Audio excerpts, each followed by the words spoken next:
baba ndikutaurira chaizvizere izvi mungoona kunyara kwakaita kumuchitima kora hanaiba maragada ari kumwa mukomana chokwadi chokwadi ndikunyazokutaurirai mukomana ndamutenga iye saka mudzimai wakaru ari kumba haasi kuda murume wako angamudi akabva kupuwa aida kutotemwa nodini kopfuma yamaida yakagara isina kubhadharwa here kana kuti yanga yakabhadharwa imwewo pansi mari maitwabvisa pfumanani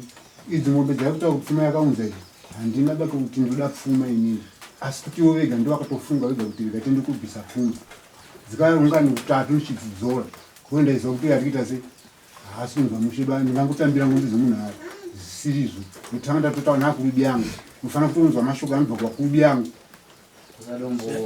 sadombo wakaita zimusoro wake ndikatomumisa sadombo kuti mbomira kusvika ndaona baba mudiki wake mukomanawo ndovakazonditi ano zvoshuwa izvi zvakubva nomumaoko medu tambirei mombe umunhu dzaimaizirambirei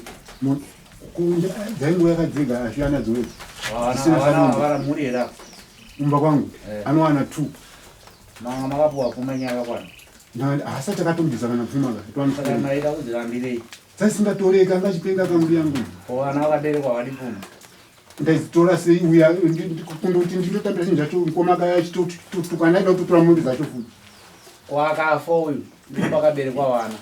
pfuma haibviswei aizobvisa akazvawo kwa watoona kuti iye muridzi wacho asisipo waizotobvisa because pane vana anofanira kutomariwa kana aizadai akaita upombo aitoni mwana wanotomariwa chete kandizakuko mairambirei kana pane vana zvisingatoreke baba noti zvaitika zvacho zvaisiri zvisingatambirikeba saka imuda kuti mukwasha hamuchamupa mukadzi wake here uyu handikwanisi kuti ndimupe mukadzi wake nokuti mukwasha uzino uzino here mukoma hanzi mwana wangu akwanisa kudzokera nokuti mukwasha uyo hayo nogona kuuraya mwana wangu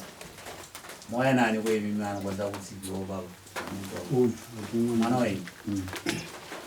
ndiyo hanzazive munhu ari kurambirwa nababa mukwasha unyari kupenga mukomana wezveshuwa anga asingaiti zvakanaka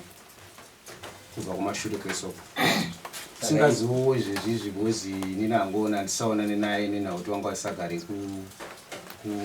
kumaraini kwedu somaonero amuri kuita iyezvi muri kuona sei pari zvinezvi ndiye wanditotanga kutoonana naye izvezvi tikatogara ipapa handisati ndatombozivawo kuti zvakamira sei asi hondo dzanga dzichiitwa nemukwasha uyu mumusha medu isusu zvazvakutotishaisawo nesuwo kana even rugare because anotori nemavanga evanhu vatoripo vakatokwara mavanga yachona evanhu vaaiva achirwisa iye mukadzi wake wachona waari kudairei akatonga atombomutsindira mumvura kurwizi amutevera ndokuda kuti anunurwe nemunin'ina wangu antori nevanga ndiye akatozoponesa mukadzi wake amukamutsindira mumvura ndobva vatanga kuchirwisana nani nemunin'ina wake kusvika atozomuruma antori nevanga rake ritori panapo ndokuchienda kune munin'ina wemukadzi wake wacho ndobva murwa nebanga panapo antori nevanga ritoripo panapo rebanga